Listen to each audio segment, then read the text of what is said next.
হরে হরে কৃষ্ণ। কৃষ্ণ মাতা, প্রণাম। হরে কৃষ্ণ। ধন্যবাদ যারা জয়েন করেছেন আমাদের এই সাপ্তাহিক শ্রীমদ্ ভাগবতম ক্লাসে। আমরা প্রথম স্কন্ধের পঞ্চদশ অধ্যায়ে আছি। আম, আজকে আমরা কত নম্বর শ্লোক থেকে পড়বো? 8 নাকি? 8 থেকে, আই থিঙ্ক। আচ্ছা, ঠিক আছে, তো শুরুর আগে। হ্যাঁ, ঠিক আছে। 8 থেকে, আচ্ছা। তো শুরুতে আমরা জয় রাধা মাধবের মঙ্গলাচরণ দিয়ে শুরু করছি। কেউ কি করতে চান জয় রাধা মাধব?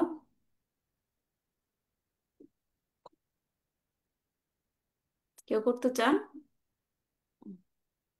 আমার ঠান্ডা লাগছে মাতা, আমি করতাম। আচ্ছা, ঠিক আছে। হাসি আসতেছে শুধু। আচ্ছা, শালুকা মাতাজি শুরু করেন। হরে কৃষ্ণ মাতাজি। হরে কৃষ্ণ। কৃষ্ণ। এই কৃষ্ণ সকল বৈষ্ণবের চরণে দণ্ডবত প্রণাম। জয় রাধা মাধব কুঞ্জ বিহারী, জয় রাধা মাধব কুঞ্জ বিহারী, জয় গোপীজন বল্লভ গিরিবরধারী, জয় যশোদানন্দন ব্রজ জনরঞ্জন, যশোদানন্দন ব্রজ জনরঞ্জন, যমুনা তীর বনচারী, জয় রাধা মাধব কুঞ্জ বিহারী। হরে কৃষ্ণ হরে কৃষ্ণ, কৃষ্ণ কৃষ্ণ হরে হরে, হরে রাম হরে রাম, রাম রাম হরে হরে। জয় প্রভুপাদ, জয় প্রভুপাদ, প্রভুপাদ, জয় প্রভুপাদ।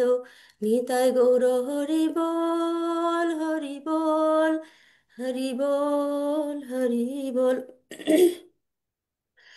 ॐ गणतिमिरन्धस्य ज्ञानाञ्जनशलाकया चक्षुरुन्मीलितं येन तस्मै श्रीगुरुवे नमः। श्रीचैतन्यमनोभीष्टं स्थापितं येन भूतले स्वयं रूपं कदा मह्यं ददति स्वपदान्तिकं।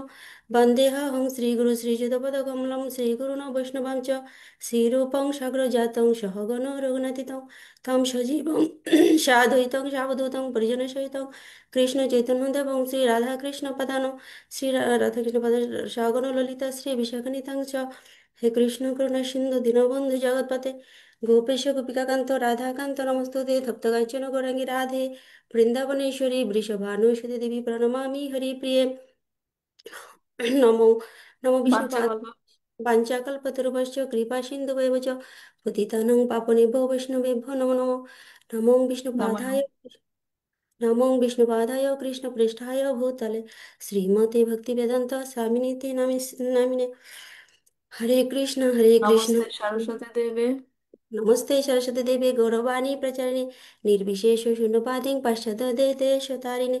হরে কৃষ্ণ হরে জয় কৃষ্ণ। শ্রীকৃষ্ণ চৈতন্য। জয় শ্রী কৃষ্ণ চৈতন্য প্রভু নিত্যানন্দ শ্রী অদ্বৈত গদাধর শ্রীবাসাদি গৌর ভক্ত বৃন্দ।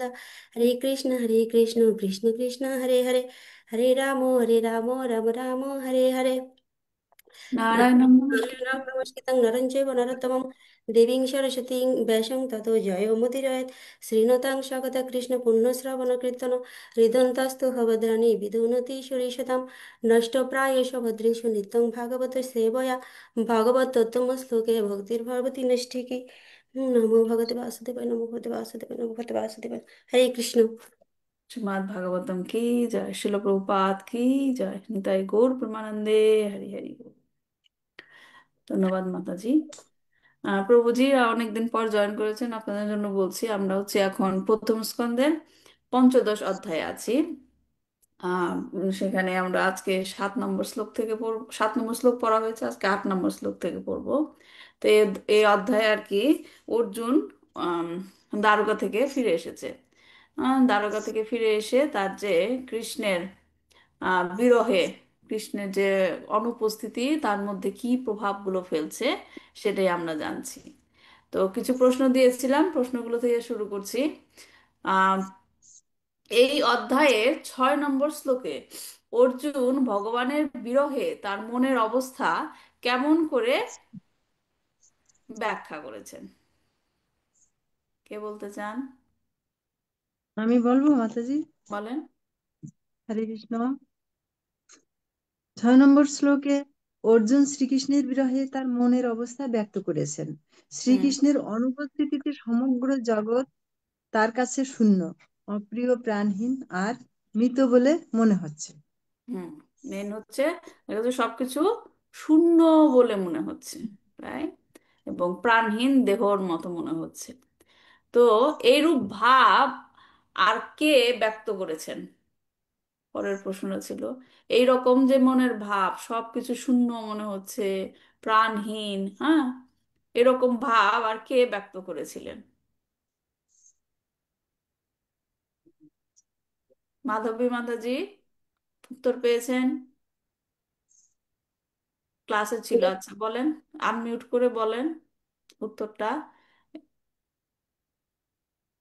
এরূপ ভাব আর কে ব্যক্ত করেছিলেন? যুধিষ্ঠির মহারাজ। হ্যাঁ। মাতাজি যুধিষ্ঠির মহারাজ, আমি ভালো করে শ্রবণ করি আজকে। যুধিষ্ঠির মহারাজ। না, আমার প্রশ্ন ছিল আর কি, অর্জুন যে বলছে 6 নম্বর শ্লোকে যে শ্রীকৃষ্ণের অনুপস্থিতিতে তার সব কিছু শূন্য বলে মনে হচ্ছে, এই রকম ভাব আর কার মধ্যে দেখেছিলাম আমরা, কে ব্যক্ত করেছে? এটা আমরা ক্লাসে ব্যাখ্যা করেছিলাম। আমি আর বলি মাতাজি। মাধবী মাতাজি পেয়েছিলেন উত্তরটা? উত্তর পাই না এমনি। আচ্ছা ঠিক আছে, অর্চনা মাতাজি। হরে কৃষ্ণ মাতাজি, আমি ট্রাই করার সুযোগ পাই নাই। আমি খুব মানসিক কষ্টের মধ্যে আচ্ছা, আছি। শালক্কা মাতাজি বলেন। আহ এরকম ভাব মহাপ্রভু চৈতন্য মহাপ্রভু গোবিন্দের বিরহে চৈতন্য প্রকাশ মহাপ্রভু, করেছিলেন। হ্যাঁ, কি ছিল শ্লোকটা? শিক্ষাষ্টকমে শ্লোকটা, যুগায়িতম নিমেষেন চক্ষুষা পাপড়িশায়িতম শূন্যায়িতম জগত সর্বম জগৎ সর্বং গোবিন্দ গোবিন্দ গোবিন্দ বিরহে মানে বিরহে। গোবিন্দের বিরহে সবকিছু আমার কাছে এক পলকও আমার কাছে মনে হচ্ছে যুগের মতো বড়। আর সবকিছু আমার কাছে কি মনে হচ্ছে? শূন্যায়িতম জগত সর্বম, জগতের সবকিছু আমার কাছে শূন্য বলে মনে হচ্ছে। ঠিক আছে, মাধবী মাতাজি মনে রাখবেন, ঠিক আছে? স- সমস্ত জীব, পরের প্রশ্নটা ছিল, সমস্ত জীব জেনে, নিজে মানে জেনে বা নিজের অজান্তে কেন শ্রীকৃষ্ণের বিরহ, এরকম বিরহ অনুভব করে? আমরা ক্লাসে বলেছিলাম যে প্রত্যেকটা জীবই কৃষ্ণ বিরহ অনুভব করে, কেউ বুঝতে, ভগবানের অংশ। কেউ বুঝতে পারে, কেউ বুঝতে পারে না। কিন্তু এর মেইন কারণটা কি? মেইন কারণটা কি, কেন তারা শ্রীকৃষ্ণের বিরহ অনুভব করে? কি কারণ মনে হয়? প্রতিটা জীবই ভগবানের অংশ, তাই ভগবানের বিরহ অনুভব করে। প্রত্যেকটা জীব হচ্ছে ভগবানের অংশ। এই যে আমরা বললাম যে জেনে বা না জেনে, না জেনে কেমন করে বোঝা যায়? তারা জানছে না, কিন্তু কৃষ্ণ বিরহ তাদের মধ্যেও আছে, কিভাবে আমরা বুঝতে পারি? তারা কি? পূর্ণকে বাদ দিয়ে পূরণের অংশ শূন্যেরই মতো হয়। হ্যাঁ। পূর্ণকে বাদ দিয়ে পূরণের অংশ শূন্যেরই, শূন্যের মতোই মনে হয়। হ্যাঁ, কিন্তু আমরা যে বলেছিলাম ক্লাসে, আমরা দেখি যে মানুষ জানুক বা না জানুক কোনো কিছু প্রয়োজন হলে কার কাছে যায়? ভগবানের কাছে। ভগবানের কাছে যায়। হ্যাঁ, ভগবানের কাছে যায়, যদিও জানে, জানে না, মানে জানে, বিশ্বাস করে না যে আমাকে ভগবানের কাছে ফিরে যেতে হবে, আমি ভগবানের কাছ থেকে এসেছি, এই কথা জেনে বা না জেনেও সে খালি ভগবানের কাছেই যায়। কারণ ভগবানের অংশ তুমি। হ্যাঁ, একটা মেশিনে যদি আহ, ছোট ছোট টুকরা দিয়ে দিল, রাইট? একটা মেশিনে একটা গাড়িরই ধরেন, ছোট ছোট টুকরা দিয়ে দিল, এখন বললো এটাকে বিল্ড করো, গাড়ি বানাও। তো ওটা কি বিভিন্ন ধরনের স্ক্রু লাগবে, রাইট? বিভিন্ন ধরনের স্ক্রু দিয়ে পার্ট গুলো জোড়া দিয়ে দিয়ে কি বানাবো? আমি গাড়িটা বানাবো, রাইট? এখন সব কিছু মিলিয়ে যখন গাড়িটা হলো, তখন হলো পূর্ণ, তখন গাড়িটা চালানোর মতো কি হলো, মানে একটা জিনিস হলো যে চালানো যাবে। হুম। এখন আমি যদি গাড়িটা আবার ভেঙে ফেলি, তখন ওই ছোট একটা স্ক্রুর কোনো ভ্যালু থাকবে? না। হুম। ছোট একটা স্ক্রু কোনো ভ্যালু নাই। কিন্তু স্ক্রু না থাকলে কিন্তু গাড়িটা, মানে স্ক্রু দিয়েই কিন্তু গাড়িটা হলো, রাইট? সবকিছু মিলিয়ে। কিন্তু যখন নাকি গাড়িটা আবার ডিসঅ্যাসেম্বল করা হলো, তখন আর স্ক্রুর কোনো ভ্যালু নেই, রাইট? তো সেই রকমের স্ক্রু হচ্ছে আমরা হচ্ছে জীব। হুম। স্ক্রু হচ্ছে আমরা জীব, যে পূর্ণ যেটা, সেটার সাথে সংস্পর্শ না থাকলে, যেমন ধরেন শরীরের হাত, হাত দিয়ে আমরা সব কাজ করি, রাইট? হাত ছাড়া কোনো কিছু করা যায় না, রাইট? এখন হাত যদি কেটে ফেলে দেই, যখন দরকার হাতটা লাগিয়ে নিব, আর যখন দরকার নাই হাতটা কেটে ফেলে দিব, তখন কি হাত দিয়ে কোনো কাজ করা যাবে? না। না। তাহলে পুণ্যের সাথে সংযুক্ত থাকতে হবে, শরীরের সাথে সংযুক্ত থাকতে হবে, তাহলে সেটা কার্যকরী হবে। তারপরের প্রশ্নটা ছিল, ভগবানের ভক্তদের মধ্যে এই বিরহ ভাব, বিরহ ভাব আমি বলছিলাম সবার মধ্যে থাকে, কিন্তু ভক্তদের মধ্যে এই বিরহ ভাব গভীর থাকে কেন? মধুসূদন এটা প্রভু, কি মনে হয় ভক্তদের মধ্যে এই বিরহ গভীর থাকে কেন? এটা ক্লাস না করলেও নিজের পূজার থেকে বলা বলা যায়। ভক্তরা কেন ভগবানের বিরহটা গভীর ভাবে উপলব্ধি করে? আমি একটু লিখছি, হবে কিনা জানি না দেখি মাতাজি। মধুসূদন প্রভু কি বলে। আহ, যে কারণ যখন ভক্তরা ভগবানের সব সময় চিন্তন করে, ভগবানকে তার কার্যকলাপের কেন্দ্রবিন্দু করে, যার কারণে তার ভিতরেও যে অনুভূতিটা ভগবানের জন্য অনেক বেশি। হ্যাঁ, যে অনেক সময় উপলব্ধি থেকে ভগবানকে হয় যে সে হুম, ভগবানকে সবসময় চিন্তন করে কেন ভক্তরা? কারণ ভগবানকে ভালোবাসে। এটা হলো কারণ। আমি শুধু শুধু একজন মানুষের কথা সবসময় চিন্তা করব যদি ভালো না বাসি, রাইট প্রভুজি? হ্যাঁ মাতাজি। হুম। ভক্তরা ভগবানকে ভালোবাসে, যেখানে ভালোবাসা গভীর সেখানে বিরহ বিরহ গভীর। গভীর। বিরহ এর জন্য ভক্তরা, এই ভক্তদের মধ্যে এই বিরহ ভাবটা গভীর। গভীর। হ্যাঁ। তারপর 7 থেকে 17 নম্বর শ্লোক পর্যন্ত অর্জুন কেন শ্রীকৃষ্ণের সাথে সম্পর্কিত সমস্ত ঘটনাগুলো মনে করছেন, কারণ কি?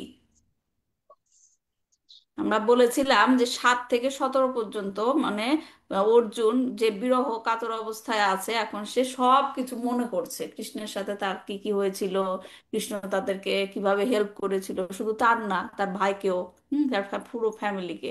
হ্যাঁ। তো এগুলো যে মনে করছে, এর মেইন কারণটা কি?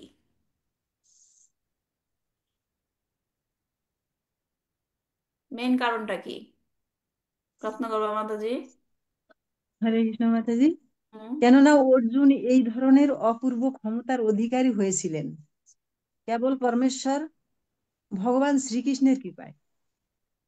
যদি ওইটাই কারণ থাকে, তাহলে কি অর্জুনকে সেলফিশ বলা যায় না? যে আমার এখন ভগবান থাকলে আমার সমস্ত শক্তি থাকবে, ভগবান না থাকলে আমার সমস্ত শক্তি থাকবে না। যদি ওইভাবে ওই চিন্তা করে যদি ভগবানকে মনে করে, তাহলে কি সেলফিশের মতো না? যে আমার শক্তির জন্য আমি ভগবানকে চাই। তো তাই আমার শক্তির জন্য আমি ভগবানকে মনে রাখবো, আর ভগবান নাই, আমার তখন কোনো শক্তিই নাই। তাহলে আমি কাকে কাকে মিস করছি, ভগবানকে নাকি আমার শক্তিগুলোকে? ভগবানকে মিস ভগবানকে। করছি। শিওর? যদি আমি মনে করি যে ভগবান না থাকলে আমার কোনো ক্ষমতা থাকবে না, তাহলে ভগবান আমার সাথে থাকা উচিত। হ্যাঁ। তাহলে কি আমি আসলে কি ভগবানকে মিস করছি নাকি আমার ক্ষমতাগুলোকে মিস করছি? ক্ষমতাকে। ভগবানকে ক্ষমতাকে। miss করছি। ক্ষমতাকে। হুম। ক্ষমতাকে মিস করছি, যে আমি চাইছি ভগবান থাকুক তাহলে আমার শক্তি থাকবে, রাইট? তাহলে কি আমি ভগবানকে ভালোবাসছি? না, আমি আমার ক্ষমতাকে ভালোবাসছি। হ্যাঁ। আমার পরিবারে আমার হাজবেন্ড যদি থাকে তাহলে আমার সংসারটা চলবে, তাই আমার স্বামী আমার সাথে থাকুক। তাহলে কি আমি স্বামীকে ভালোবাসছি নাকি আমার সংসারটা দেখে রাখবে সেই জিনিসটাকে ভালোবাসছি? সংসারটা দেখে রাখা। হুম। হুম। স্বার্থ সেখানে, স্বার্থ। স্বার্থ। তাহলে ভগবানের সাথে ভালোবাসা কি স্বার্থের মধ্যে হয়? না, অর্জুন ওই না, কারণে ভগবানের সে সমস্ত জিনিসগুলো মনে করছে না। মনে করার কারণটা কি পিছনে? সে সেগুলো মনে করছে কারণ সে ভগবানের প্রতি কৃতজ্ঞ বোধ, কৃতজ্ঞ। কৃতজ্ঞতা, সে কৃতজ্ঞতা স্বীকার করছে যে তুমি আমার জন্য এত, আমাদের জন্য এত কিছু করেছো, আমরা পাওয়ার যোগ্য না, তারপরেও তুমি আমাদের জন্য এত কিছু করেছো। তাহলে এখান থেকে আমাদের শিক্ষণীয় কি? আমাদের জীবনে যা কিছু আমরা পাচ্ছি, ছোট বড়, এমনকি মাঝে মাঝে আমরা যে দুঃখ পাই, শাস্তি পাই, হ্যাঁ, সেগুলোও ভগবান আমাদের ভালোর জন্যই দেয়। রাইট? অনেক সময় দেখবেন ছেলে মেয়েরা, হুম, যদি শাসন না করেন বড় হয়ে, তারপর এক সময় আপনাকেই বলবে আমি যখন ভুল করেছিলাম আমাকে বকো নাই কেন? ছোট থাকতে আমি যখন ভুল করেছিলাম তখন আমাকে ছোট অবস্থাতে বকা দাও না কেন? তাই না? তো এখন ছোট অবস্থায় শিশুরা, এই বাচ্চারা যখন ছোট থাকে, বাবা মা যখন শাস্তি দেয়, সেটা কি ভালোর জন্য দেয় নাকি খারাপের জন্য? ভালোর জন্য দেয়। ভালোর জন্য। তাহলে ভগবানও মাঝে মাঝে আমরা ভুল করি তাই শাস্তি পাই। যাই কিছু করছেন উনি আমাদের জন্য, আমাদের ভালোর জন্য। ভালোর জন্য। তার মানে তার প্রতি আমাদের কি থাকা উচিত? কৃতজ্ঞ, উচিত। কৃতজ্ঞ থাকা উচিত। কৃতজ্ঞ থাকা উচিত। অর্জুন যেগুলো মনে করছেন সেগুলো হচ্ছে ভগবানের প্রতি তার কৃতজ্ঞতা প্রকাশের জন্য। হ্যাঁ, তিনি কৃতজ্ঞ। আচ্ছা, এখন আমরা যে বললাম 7 থেকে 17 নম্বর শ্লোক পর্যন্ত অর্জুন সবকিছু মনে করছে, রাইট? 7 নম্বর শ্লোকে অর্জুন বিশেষ কোন কথার, কোন ঘটনার কোন ঘটনা বর্ণনা করা হয়েছিল 7 নম্বর শ্লোকে? বলেন। হরে কৃষ্ণ মাতাজি, হ্যাঁ, দ্রুপদের রাজভবনের স্বয়ংবর সবার কথা মনে করছে। দ্রৌপদীর, দ্রৌপদীর যেটা হ্যাঁ, দ্রৌপদী। স্বয়ংবর, স্বয়ংবর সভার কথা মনে করছেন। ঠিক আছে, তাহলে আমরা, কেননা সেখানে অর্জুনের ধনুকের যে আরোপ করে হ্যাঁ সেখানে, অশ্বরূপী লক্ষ্যবিদ্ধ করেছিলেন হুম, এবং তার ফলে দ্রৌপদীকে লাভ করেছিলেন। হ্যাঁ, তো তার কৃপার ফলে অর্জুন এখানে মনে করছে যে আমি কৃষ্ণের কৃপার ফলে, আপাত দৃষ্টিতে মনে হচ্ছে যে অর্জুন কত বীর, রাইট, এইরকম ভাবে ধনুক শুট করে সে দ্রৌপদীকে জয় করলো, কিন্তু আসলে অর্জুন বলছে তার পিছনে কারণ ছিল ভগবানের কৃপা। কৃপা, ভগবানের কৃপা। আজকে আমরা 8 নম্বর শ্লোক থেকে পড়বো। আসলে আমি গত সপ্তাহে বলেছিলাম 7 থেকে 17 পর্যন্ত ছিল প্রভুপাদ তাৎপর্য এত সুন্দরভাবে লিখেছেন, আমাদের নিজের থেকে কোনো ব্যাখ্যার প্রয়োজন নেই, আমরা তাৎপর্য পড়েই সে ব্যাখ্যাটা পাবো। পাওয়া যায়। হ্যাঁ, হুম। পাওয়া যায়। তো শ্লোক নম্বর 8, যৎসন্নিধাব মম খাণ্ডব মগ্ন হয়, খাণ্ডব মগ্ন এ হদা মিন্দ্রং চ সামরগণং তরসা বিজিত্য লব্ধা সভাময়া কৃতাদ্ভুত শিল্প মায়া দিগভ্য হরণ্যপতয় বলি মধরিতে। প্রভুজি পড়েন।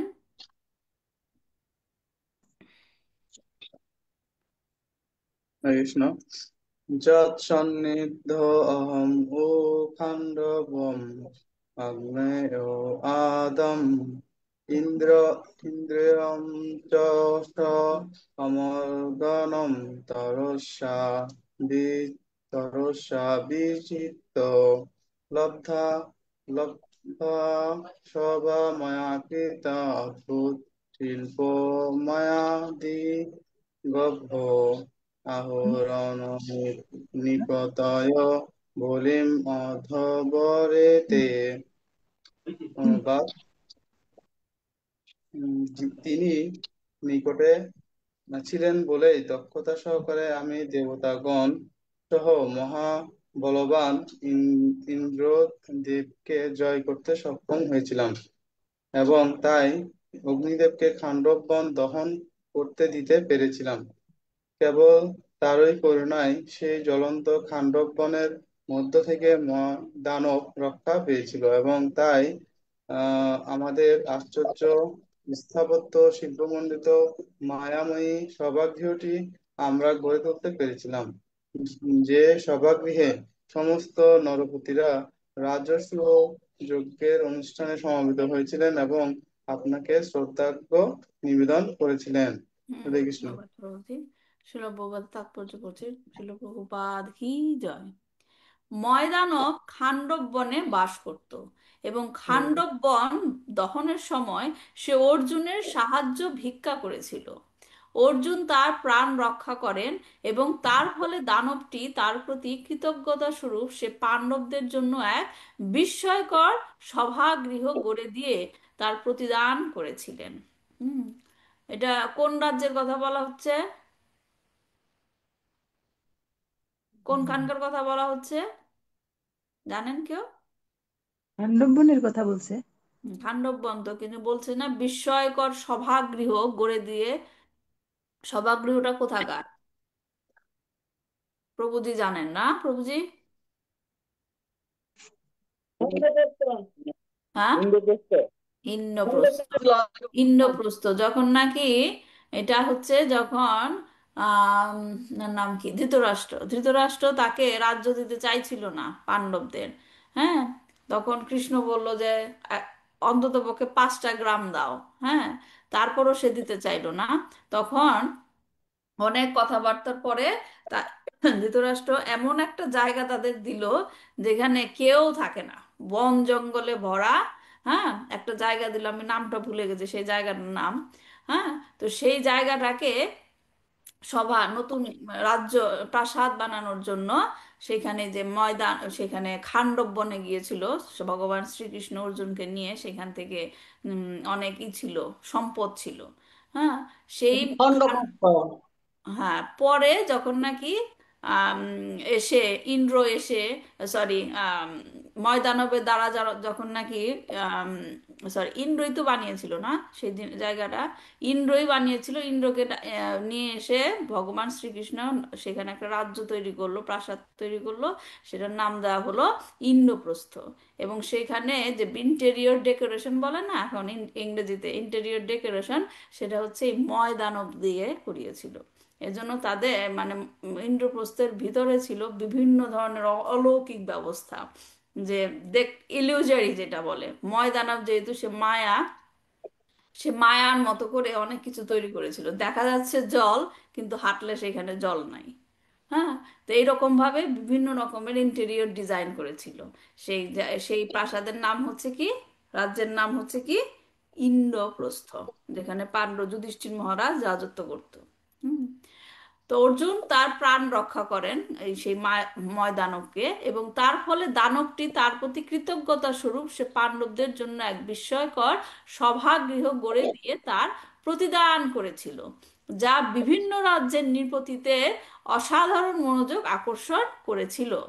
তারা পাণ্ডবদের অলৌকিক অতিপ্রাকৃত শক্তি অনুভব করতে পেরেছিলেন এবং তার ফলে তারা নিঃসংকোচে মহারাজ যুধিষ্ঠিরের বশ্যত্ব স্বীকার করেন এবং তাকে শ্রদ্ধার্ঘ্য প্রদান করেন। দানবেরা তাদের বিস্ময়কর এবং অতি প্রাকৃত মায়া শক্তির প্রভাবে জড়জাগতিক বিস্ময় উৎপাদন করবার ক্ষমতা রাখে, কিন্তু তারা সর্বদাই সমাজে উৎপাত সৃষ্টি করে। দেখেন, তাদের মধ্যে শক্তি আছে, তাদের মধ্যে কোয়ালিটি আছে, কিন্তু তাদের টেন্ডেন্সিটা ঠিক না। তারা হচ্ছে সেই সব আম, ক্ষমতা দিয়ে, সেসব কোয়ালিটি দিয়ে সমাজে উৎপাতের সৃষ্টি করে। যেমন এখানে শিল প্রভুপাদ বলেছেন উদাহরণ হিসাবে, অনিষ্টকারী জড় বৈজ্ঞানিকেরা হচ্ছে আধুনিক যুগের দানব, যারা কিছু কিছু জড় জাগতিক বিশ্ব উৎপাদন করে সমাজে উৎপাতের সৃষ্টি করে।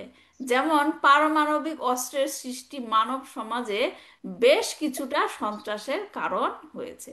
শিল প্রভুপাদের সময়ে সেটা ছিল একটা বড় উদাহরণ। আমাদের এই আধুনিক যুগে আপনাদের কাছে কি মনে হয় কোনটা বেশি ক্ষতিকারক উদ্ভাবন? ও, ফোন। হ্যাঁ, আমার কাছে যেটা হচ্ছে এখন মোবাইল ফোন, স্মার্টফোন যেটা মোবাইল আর কি। ফোন।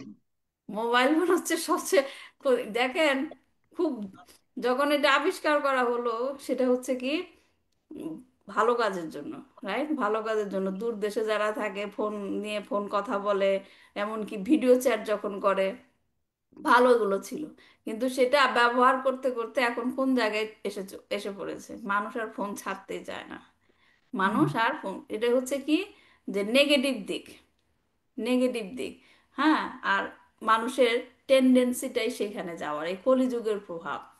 কলিযুগের প্রভাব, যা ভালো জিনিস উদ্ভাবন করা হবে কিন্তু সেটা চলে যাবে কোথায়, খারাপ। খারাপ উদ্দেশ্যে, খারাপ উদ্দেশ্যে চলে যাবে।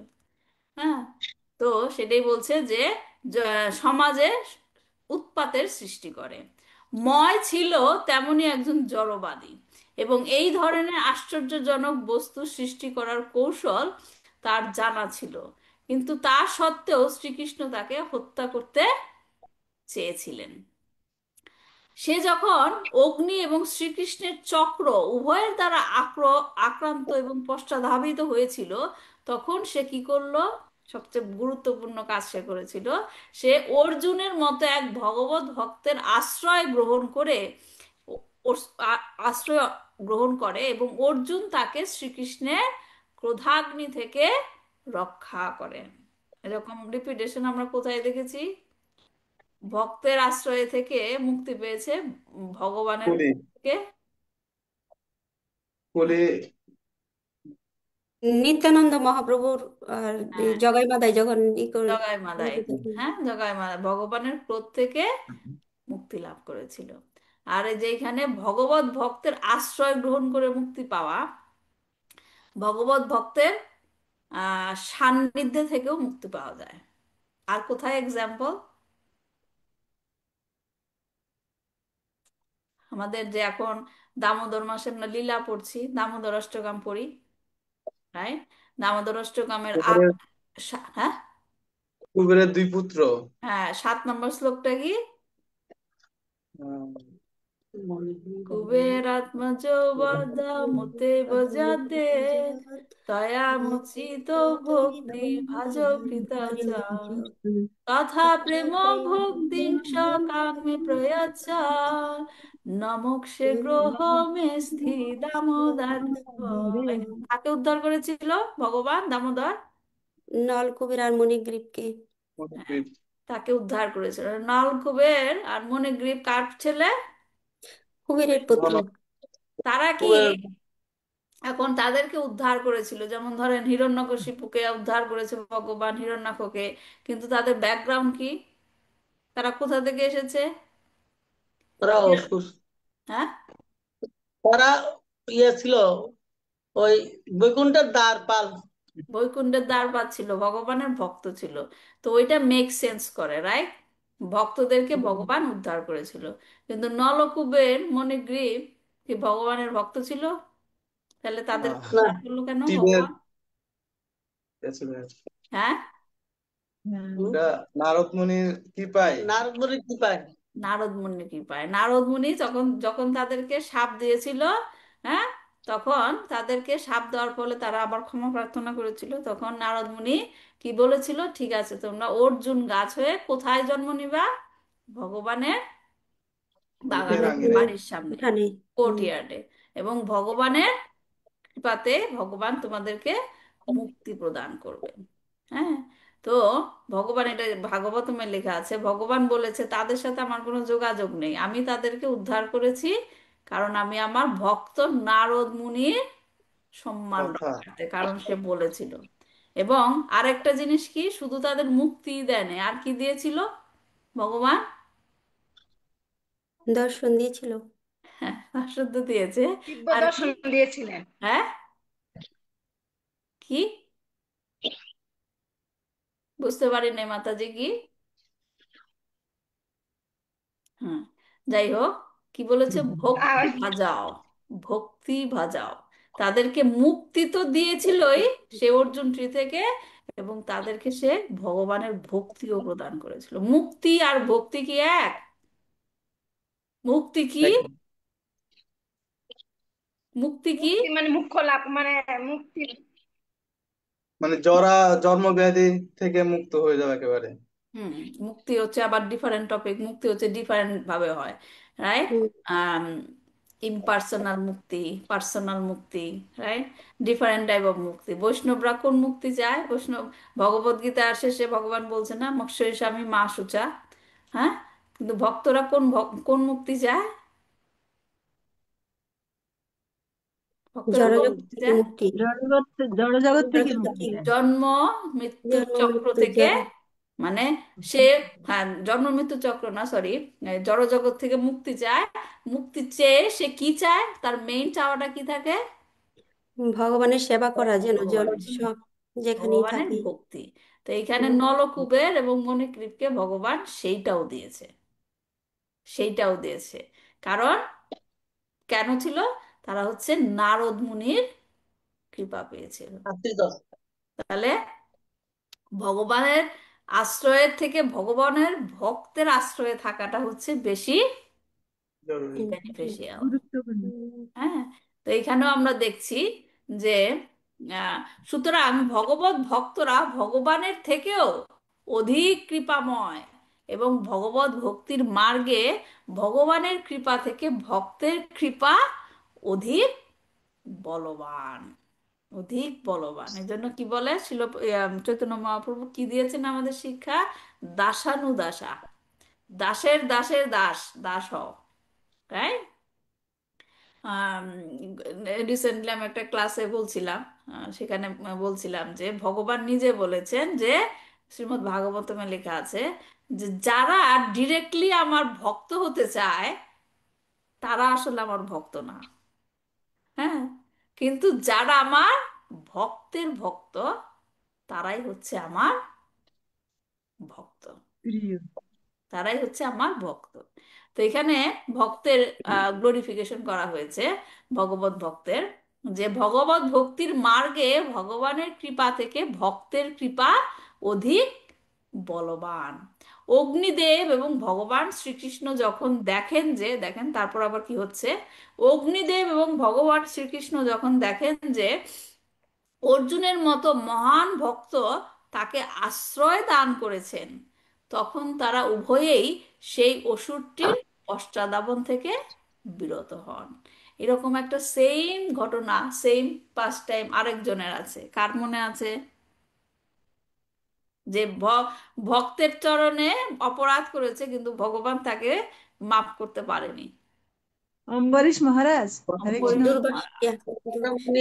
হ্যাঁ, অম্বরীশ মহারাজ। অম্বরীশ মহারাজ। অম্বরীশ মহারাজের চরণে কে অফেন্স করেছিল? দুর্বাসা মুনি। দুর্বাসা মুনি। দুর্বাসা মুনি। দুর্বাসা মুনি। দুর্বাসা মুনি অপরাধ করেছিল।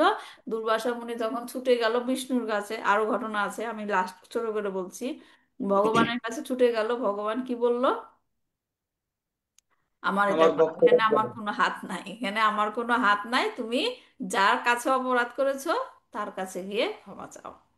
তখন অম্বরীশ মহারাজের কাছে গেল, এবং অম্বরীশ মহারাজ তাকে তখন সুদর্শন চক্রকে বলল যে না, তুমি তাকে ছেড়ে দাও। হ্যাঁ, তো এরকম হচ্ছে ভক্তের ভক্তের কোনো অপমান ভগবান সহ্য করে না। ভক্তের যদি ভগবানের প্রতি অপমান, মানে কোনো ভুল করা হয়, সেটাও ভগবান অনেক সময় ক্ষমা করে দেয়, কিন্তু ভক্তের চরণে অপরাধ ভগবান কখনো ক্ষমা করে না। আচ্ছা, ময়দাবন ময়দানব যখন তখন অর্জুনের প্রতি তার কৃতজ্ঞতা প্রদর্শন করার মানসে তার কিছু সেবা করতে চায়, কিন্তু বিনিময়ে অর্জুন কিছু গ্রহণ করতে চাননি। শ্রীকৃষ্ণ অবশ্য তার ভক্তের আশ্রয় গ্রহণ করার জন্য ময়দানবের প্রতি প্রসন্ন হন এবং তাকে নির্দেশ দেন যুধিষ্ঠির মহারাজের জন্য আশ্চর্যজনক সভাগৃহ তৈরি করে দিতে। তারপর দেখেন শিল প্রভুপাদ কি লিখেছেন, ভগবত ভক্তির পন্থা হচ্ছে যে ভক্তের কৃপায় ভগবানের কৃপা লাভ হয়। রাইট, আমরা গুরুবাষ্টকামে কি পড়ি? আহ না গতি কুত হপি, রাইট? কি ভার্সটা সেটা? ভার্সটা সেটা কি? যস্য প্রসাদাৎ ভগবত প্রসাদ। হ্যাঁ, যস্য প্রসাদাৎ ভগবৎ প্রসাদ, যস্য প্রসাদান নাগতি কুতোপি। রাইট, ভক্তের মানে গুরুদেবের যদি কৃপা না পাওয়া যায়, ভগবানের কৃপা পাওয়া অসম্ভব, না গতিকুত হপি, কোনোভাবেই সম্ভব নয়। ভক্তের কৃপায় ভগবানের কৃপা লাভ হয়, এবং ভগবানের কৃপায় ভগবত ভক্তের সেবা করার সুযোগ পাওয়া যায়। দেখেন এটা রিলেশনটা কেমন। ভক্তের কৃপা পেলে আপনি ভগবানের কৃপা পাবেন, আর ভগবান যখন কৃপা করবেন তখন আপনি কি করার সুযোগ পাবেন? ভগবত ভক্তের সেবা করার সুযোগ এবার পাবেন। করার সুযোগ পাবো। দেখেছেন রিলেশনটা কিরকম? হ্যাঁ। কিন্তু আমরা কি ইগনোরেন্ট, রাইট? আমরা সরাসরি ভগবানকে হ্যাপি করতে চাই। হ্যাঁ, ভগবানকে হ্যাপি করতে চাই। ভগবান শ্রীমদ্ ভাগবতমে বলেছেন যে যে ব্যক্তি কি করে, অল্টারে গিয়ে খুব সুন্দর করে আমার সেবা করে, হ্যাঁ, কিন্তু অল্টার থেকে নেমে এসেই চারপাশে যারা আছে তাদের সাথে আর ভালো বিহেভ করে না, সেই করে না। ভক্তি সে গ্রহণ করে না ভগবান। কারণ সে হচ্ছে অন্য লোকদের কি করছে, ভক্তেষু চা অন্যেষু। হ্যাঁ, শুধুমাত্র ভক্তের কথা বলে নাই, ভক্ত এবং অন্যান্য সকলকেও সে কি করছে, ইনসাল্ট করছে। তখন সেই ব্যক্তিকে তার ভক্তিকে কি বলা হয়? ম্যাটেরিয়ালিস্টিক, জাগতিক ভক্তি। হ্যাঁ। তো এই জন্য কি আমাদের খুব কেয়ারফুল থাকতে হবে যে ভগবত ভক্তের যেন আমরা সেবা করতে পারি। ভক্তের কৃপায় ভগবানের কৃপা লাভ হয়, এবং ভগবানের কৃপায় ভগবত ভক্তের সেবা করার সুযোগ পাওয়া সেবা করার সুযোগ পাওয়া যায়। যায়। ভীমসেনের গদাটিও ময়দানবের হুম। উপহার। তাহলে আমরা এখানে ময়দানব সম্বন্ধে জানলাম, এবং ভক্তের কৃপার কথা জানলাম, যে ভক্তের কৃপা ভগবানের কৃপা থেকে অধিক বলবান। শক্তিশালী। তারপর আমরা 9 নম্বর শ্লোকটা পড়বো। যত্তেজসা নিপৃশির অগ্নি মহন্মুখার্থম আর্য হনুজস্তব গজাযুত সত্যবীর্য তেনাহৃতা প্রমথনাথ মখায় ভূপা জন্মোচ্ছিতাস্তদনয়ন বলি মধ্যরে তে। অনুবাদ: 10,000 হাতির শক্তি সমন্বিত আপনার ভ্রাতা ভগবানের কৃপায় বধ করেছিলেন জরাসন্ধকে। কার কথা বলা হচ্ছে এখানে? জরাসন্ধ। জরাসন্ধকে কে বধ করেছিল? ভীম। ভীম। হ্যাঁ, ভীমের ভীম। কথা বলা হচ্ছে যে 10,000 হাতির শক্তি সমন্বিত আপনার ভ্রাতা ভগবানেরই কৃপায় বধ করেছিলেন জরাসন্ধকে, যার পদযুগল বহু নৃপতিদের দ্বারা পূজিত হয়। জরাসন্ধের মহাভৈরব যজ্ঞে বলি দেওয়ার জন্য এই সমস্ত রাজাদের নিয়ে আসা হয়েছিল, কিন্তু তারা এইভাবে মুক্ত হয়েছিলেন।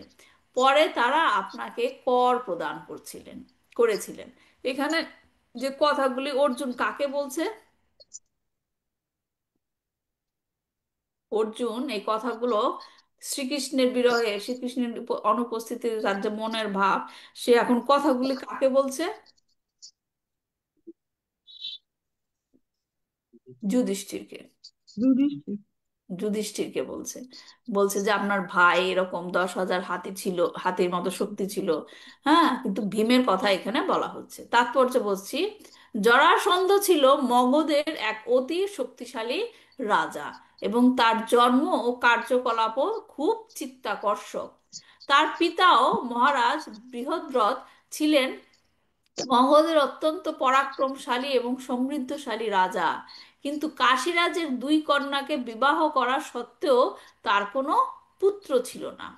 দুই পত্নী থেকেই পুত্র লাভে নিরাশ হয়ে রাজা পত্নী সহ গৃহত্যাগ করে তপস্যা করার জন্য বনে যান। কিন্তু বনে এক মহান ঋষির কাছে পুত্র লাভের বর পান, এবং সেই মহর্ষি রানীদের খাওয়ানোর জন্য তাকে একটি আম দেন। রানীরা আমটি খান এবং অচিরেই গর্ভবতী হন। এইভাবে রানীদের গর্ভবতী হতে দেখে রাজা অত্যন্ত আনন্দিত হন। কিন্তু যখন প্রসবের সময় উপস্থিত হয়, তখন দুই রানীর গর্ভ থেকে দুই ভাগে বিভক্ত এক শিশু উৎপন্ন হয়। সেই দুটি ভাগ বনে ফেলে দেওয়া হয়, এবং সেখানে এক রাক্ষসী বাস করত। এক নবজাত শিশুর কোমল মাংস এবং রক্ত পেয়ে সেই রাক্ষসীটি খুশি হয় এবং কৌতূহলের বশে সে যখন দুইটি অংশকে একত্রিত করে তখন সেই শিশুটি পূর্ণতা প্রাপ্ত হয় এবং জীবন লাভ করে। সেই রাক্ষসীর নামটি ছিল জরা। জরা। এবং সে নিঃসন্তান রাজার প্রতি কৃপা পরবশ হয়ে রাজাকে সেই সুন্দর শিশুটি উপহার দেন। রাজা তখন রাক্ষসীটির প্রতি অত্যন্ত প্রসন্ন হয়ে তাকে ইচ্ছা অনুসারে কোনো পুরস্কার দিতে চান। রাক্ষসীটি তখন তাকে জানায় যে তার নাম অনুসারে যেন সেই শিশুটির নামকরণ করা হয়। তখন রাজা তার নাম রাখেন কি? জরাসন্ধ। জরাসন্ধ। অর্থাৎ জরা রাক্ষসী যাকে যুক্ত করেছিলেন।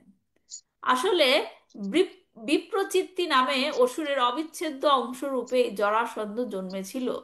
রানীদের সন্তান লাভের জন্য যে মহাত্মা বর প্রদান করেন তার নাম ছিল চন্দ্র কৌশিক এবং তিনি সেই শিশুটির পিতা বৃহদ্রথকে শিশুটি সম্বন্ধে ভবিষ্যৎবাণী করেছিলেন।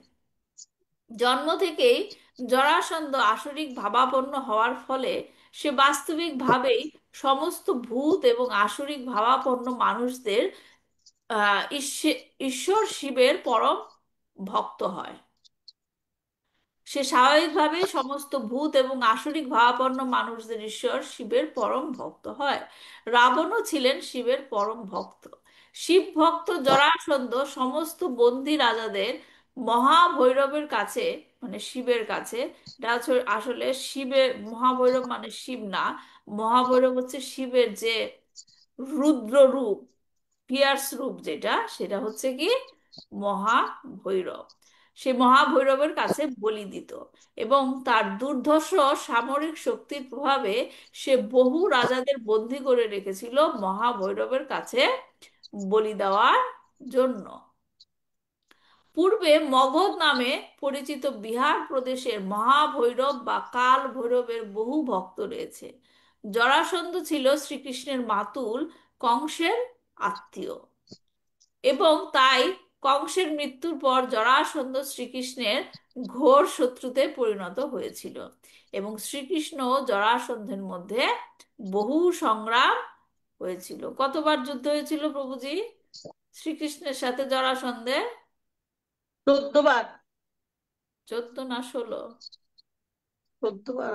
16, 16 হতে পারে। 16 16। বার হচ্ছিল। যাই হোক, আমি 16। জানতাম 16 বার, কিন্তু কোনোবারই শ্রীকৃষ্ণ জরাসন্ধকে হত্যা করেনি। কেন হত্যা করেনি? করে। কেন করেনি, এটা একটা কারণ হচ্ছে, ওনার- ওনাকে উনি হত্যা করবে না, ওনার ভক্তকে দিয়ে এই কাজটা করবে, এটাই উদ্দেশ্য ছিল ওনার। হ্যাঁ, সেটা সেটা হচ্ছে আরেকটা কারণ। আর আরেকটা পলিটিক্স, পলিটিক্স মানে শ্রীকৃষ্ণ তো তখন রাজনীতিরা, সে রাজা ছিল, সে হচ্ছে পলিটিক্যাল একটা ট্রিক করেছিল যে হুম। আহ, সে জরাসন্ধকে, জরাসন্ধ বারবার কোথায় আসতো অ্যাটাক করতে? মথুরায় আসতাম। মথুরায় আসতো অ্যাটাক করতে। এবং সে প্রত্যেকবারই যুদ্ধ করতে আসতো, প্রত্যেকবারই সে সামরিক বাহিনী সাজিয়ে নিয়ে আসতো, রাইট? তার হ্যাঁ। চারিদিক থেকে বিভিন্ন ধরন যারা নাকি শ্রীকৃষ্ণের বিপক্ষে আছে অসুর বাহিনী সে সাজিয়ে নিয়ে আসতো, কারণ প্রত্যেকবারই সে কৃষ্ণের কাছে হেরে যেত এবং সামরিক বাহিনী চালার লস হয়ে যেত এবং আবার যখন সে আসতো আবার নতুন করে সাজাতো, রাইট? তো শ্রীকৃষ্ণের এটা ট্রিক ছিল যে আমি মথুরাতে বসেই এই সমস্ত সমস্ত অসুরদের একবার একবার করে মারবো। এখন যদি জরাসন্ধকে যদি সে একবারই মেরে দিত তাহলে কি সব অসুরদের সে এরকম ভাবে পেত? তাহলে তার বারবার যেতে যেতে অন্যান্য জায়গায় যেয়ে যেয়ে তার সে সমস্ত অসুরদের মারতে হতো। কিন্তু তার ট্রিক ছিল এটা, আমি এইখানে বসেই সমস্ত অসুরদের জরাসন্ধকে দিয়ে কাজ করায়, জরাসন্ধ সবকিছু একত্রে করে আমার কাছে নিয়ে আসুক। আর প্রভুজি যেটা বললেন সেটা হচ্ছে মেইন কারণ, কারণ তার মৃত্যু ছিল ভীমের হাতে। হ্যাঁ, কিন্তু যেটা 16 বার তাকে যুদ্ধ করলো, অনেকে বলতে পারতো যে 15বারই জরাসন্ধকে কৃষ্ণ মারতে পারেনি, কিন্তু এটা মেইন কথা না। শ্রীকৃষ্ণ অবশ্যই তাকে মারতে পারতো, কিন্তু সে হচ্ছে রাজনৈতিক একটা নীতি কৌশল, যেটা কৌশল অ্যাপ্লাই করেছিল যে 16 বার তাকে তার যুদ্ধে পরাজিত করেছিল। ঠিক আছে।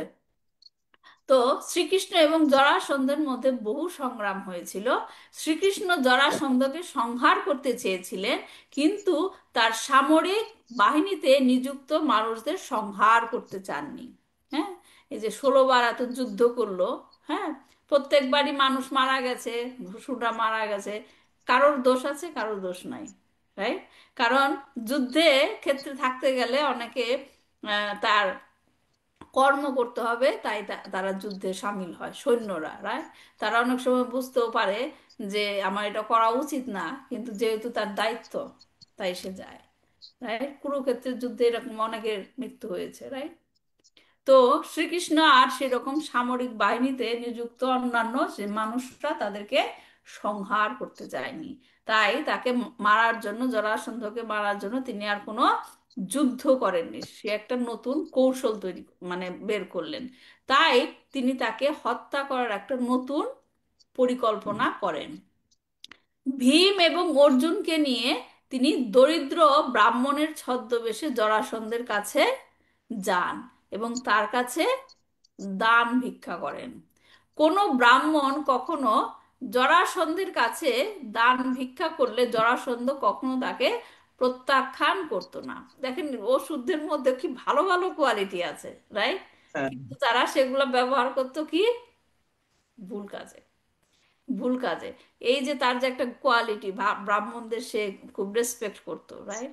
কিন্তু সে যদি সেই জিনিসটা ভগবানকে জানার উদ্দেশ্যে ব্যয় করতো, তার কত, হিরণ্যকশিপু দেখেন এত করেছে, কি বলে, তপস্যা করেছে। তার তপস্যাটা যদি ভগবানকে পাওয়ার উদ্দেশ্যে থাকতো, তাহলে সে কত আগে ভগবানকে পেয়ে যেত, রাইট? কিন্তু তার তপস্যাটা সে কি করেছে? নিজের শক্তি, ক্ষমতা, ক্ষমতার জন্য করেছে। যাই হোক, তো শ্রীকৃষ্ণ তারপর কোথায় গেল? কোনো ব্রাহ্মণ কখনো জরাসন্ধের কাছে দান ভিক্ষা করলে জরাসন্ধ কখনো তাকে প্রত্যাখ্যান করতো না। জরাসন্ধ বহু যজ্ঞ অনুষ্ঠান করেছিল, কিন্তু তা সত্ত্বেও সে ভগবত ভক্তের সমকক্ষ হয়নি। শ্রীকৃষ্ণ, ভীম এবং অর্জুন দানস্বরূপ জরাসন্ধের কাছে যুদ্ধ প্রার্থনা করেন এবং স্থির হয়েছিল যে জরাসন্ধ কেবল ভীমের সঙ্গেই মল্লযুদ্ধ করবে। এইভাবে তারা একই সঙ্গে জরাসন্ধের অতিথি এবং তার প্রতিদ্বন্দ্বী হন। ভীম এবং জরাসন্ধ কয়েকদিন ধরে প্রতিদিন মল্লযুদ্ধ করেন। ভীম বিফল মনোরথ হয়ে পড়েছিলেন, কিন্তু শ্রীকৃষ্ণ তাকে ইঙ্গিত জানান যে জন্মের সময় জরাসন্ধের দেহের দুই অর্ধাংশ যুক্ত করা হয়েছিল। তখন ভীম তার দেহ আবার দ্বিধা বিভক্ত করে তাকে হত্যা করেন। মহাভৈরবের কাছে বলি দেওয়ার জন্য যে সমস্ত রাজাদের বন্দি করে রাখা হয়েছিল, ভীমের দ্বারা এইভাবে তারা মুক্ত হন। পাণ্ডবদের প্রতি কৃতজ্ঞতা অনুভব করে তার তারা মহারাজ যুধিষ্ঠিরকে বন্দনা করেছিলেন এবং নানা প্রকার উপঢৌকন প্রদান করেছিলেন। তাহলে এই শ্লোকের মাধ্যমেও অর্জুন আবার মনে করার চেষ্টা করছে যে প্রকৃতপক্ষে, সরি, আপাত দৃষ্টিতে মনে হয় যে ভীম জরাসন্ধকে হত্যা করেছিল, কিন্তু প্রকৃতপক্ষে কার দ্বারা হত্যা হয়েছিল? ভগবান শ্রীকৃষ্ণের। শ্রীকৃষ্ণই তাকে কি করেছিল? সাহায্য করেছিল। হ্যাঁ। তারপরের শ্লোকটা হচ্ছে পত্তাংশ বাধিমুপক্লিপ্ত হম মহাভিষেক শ্লাঘিক চারুক বরং কিত বৈষভায়াম স্পৃষ্টং বিকীর্য পদয় পতিতাশ্রু মুখা যস্ত্রং স্ত্রিয় কৃত হতে বিমুক্ত কেশাম। রাজসূয় যজ্ঞোৎসবে বিশেষভাবে পবিত্র এবং সুন্দর বস্ত্র আভরণে সজ্জিতা তোমার পত্নীকে, কার কথা বলছে?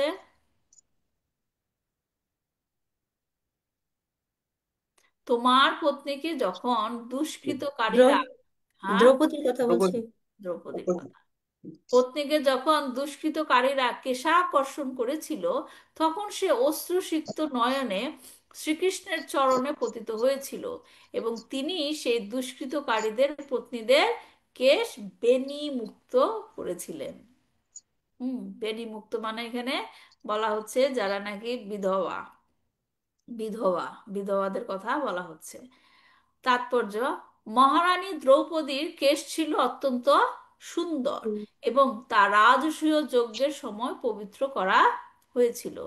কিন্তু দ্যুতক্রিয়ায় তাকে পণ রেখে যুধিষ্ঠির যখন তাকে হারান, দুঃশাসন তাকে অপমান করার উদ্দেশ্যে তার মহিমামণ্ডিত কেশ আকর্ষণ করে দ্রৌপদী তখন শ্রীকৃষ্ণের চরণে পতিত হন এবং শ্রীকৃষ্ণ স্থির করেছিলেন যে কুরুক্ষেত্রের যুদ্ধের ফলস্বরূপ দুঃশাসন এবং তার গোষ্ঠীর সকলের পত্নীদের কেশ বেণীমুক্ত হবে।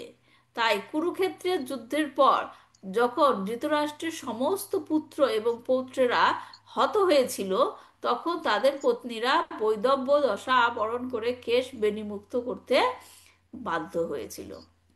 এখানে অনেকে প্রশ্ন করে যে দ্রৌপদী বা পাণ্ডবেরা সবাই হচ্ছে ভগবানের ভক্ত, রাইট?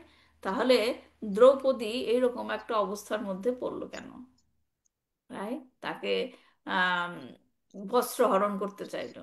কিন্তু আমাদের ডিপলি আসলে চিন্তা করা উচিত যে ভগবান যখন এখানে লীলা করতে আসেন, ভগবানের উদ্দেশ্য থাকে অনেক কিছু, রাইট?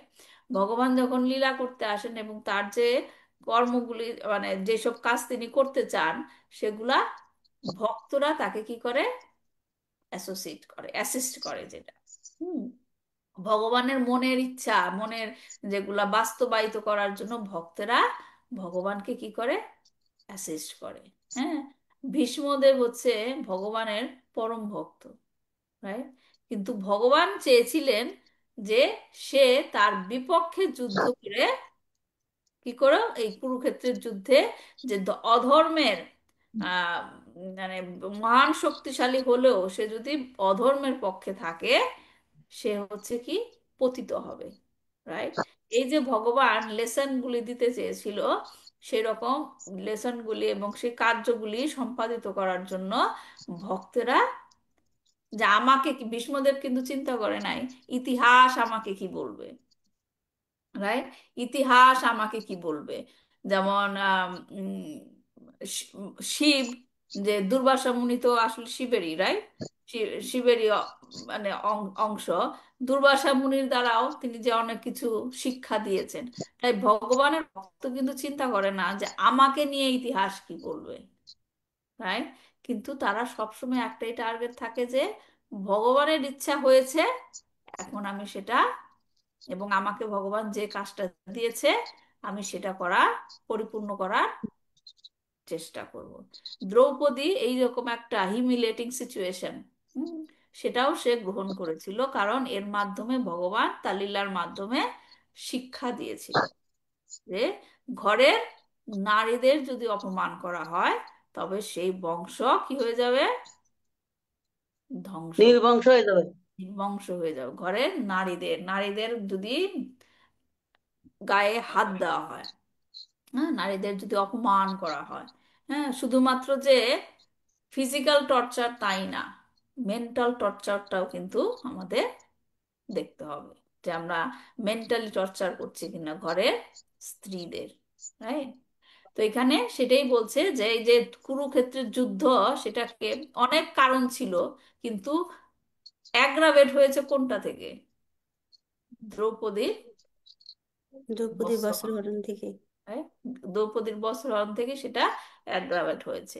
হ্যাঁ, তাই কুরুক্ষেত্রের যুদ্ধের পর যখন ধৃতরাষ্ট্রের সমস্ত পুত্র এবং পৌত্ররা হত হয়েছিল, তখন তাদের সকলের পত্নীরা বৈধব্য দশা বরণ করে কেশ বিনিমুক্ত করতে বাধ্য হয়েছিল। অর্থাৎ ভগবানের এক পরম ভক্তকে দুঃশাসন অপমান করেছিল বলেই কুরু বংশের সমস্ত স্ত্রীরা বিধবা হয়েছিল।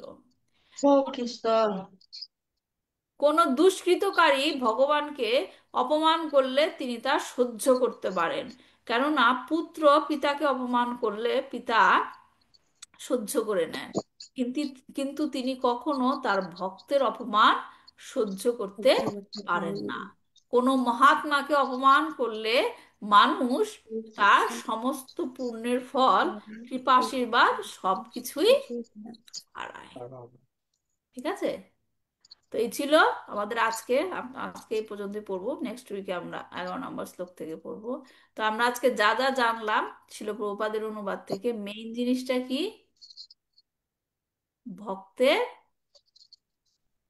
অপমান যাতে করা না না। হয়।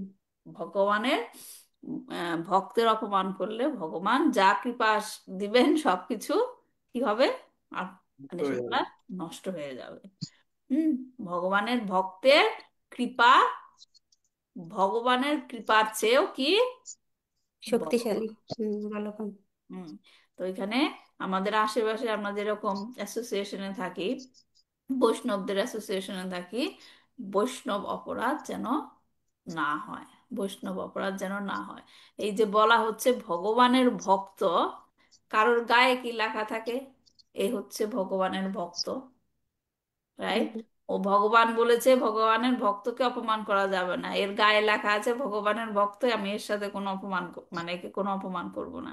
ওর গায়ে লেখা নাই, ওর সাথে করলে ভগবান কিছু বলবে না, তাই কি হবে? হুম, তা হবে না। ভগবানের ভক্ত কে?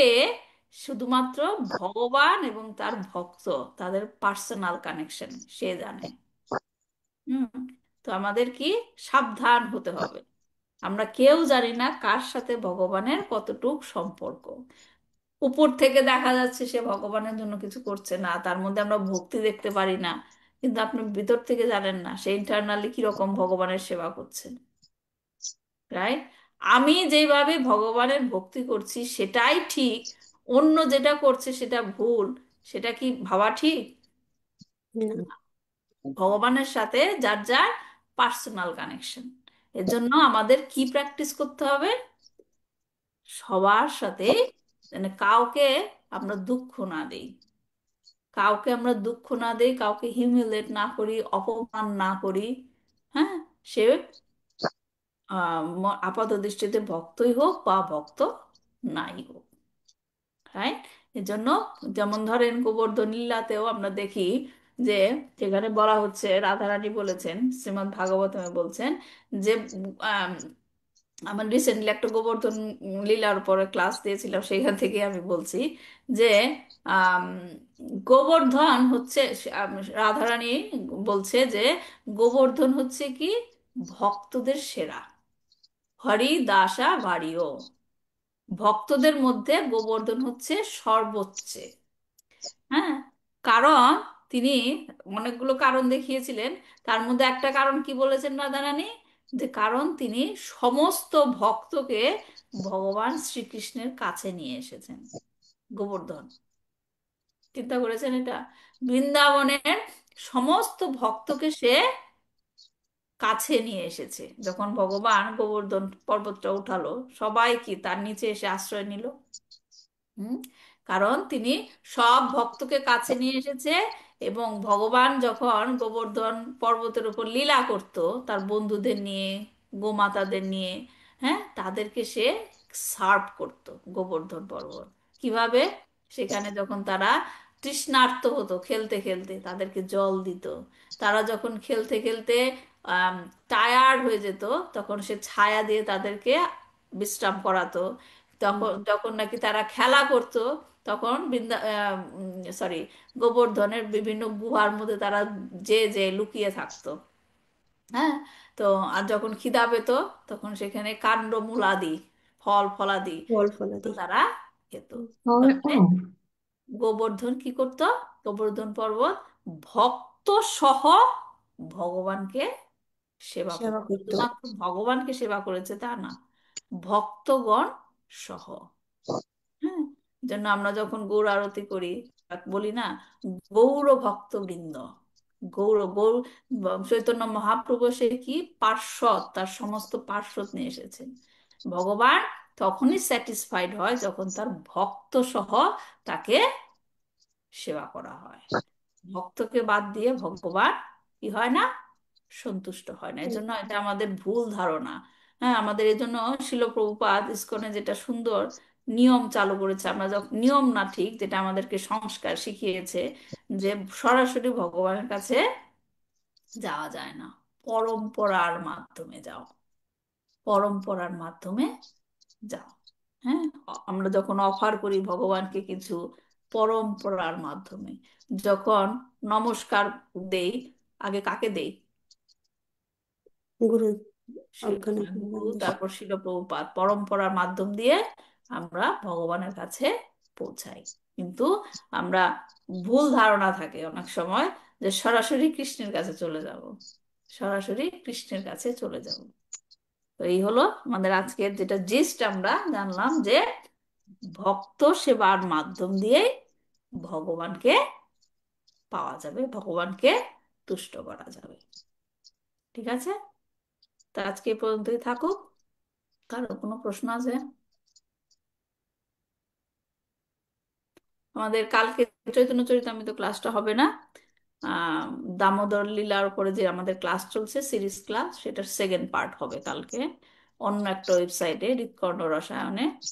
আমি ওই পোস্টারটা দিয়ে দিচ্ছি গ্রুপে, ওখানে জুম আইডি আছে। কিন্তু সময়টা হবে বাংলাদেশ সময়, সরি ক্যানাডার সময় সকাল 7টায়। শালকা সকাল মারুতি কত 7টায় না সময়? সন্ধ্যা 7টায়? সকাল 7টায়। আমাদের আমাদের এখানে ক্যানাডা, রাত্রে হবে। আমাদের ক্যানাডা টাইম সকাল 7টায়। সকাল 7টায়, কালকে সকাল 7টায়। হ্যাঁ, কালকে আচ্ছা, সকাল 7। কি বলছেন প্রভুজি? মাতাজি কি কানাডায় টাইম বলছে? বাংলাদেশে তো রাত্রে হবে, হ্যাঁ হ্যাঁ, সেটাই বাংলাদেশে বলছি। রাত বাংলাদেশ টাইম রাত্রে।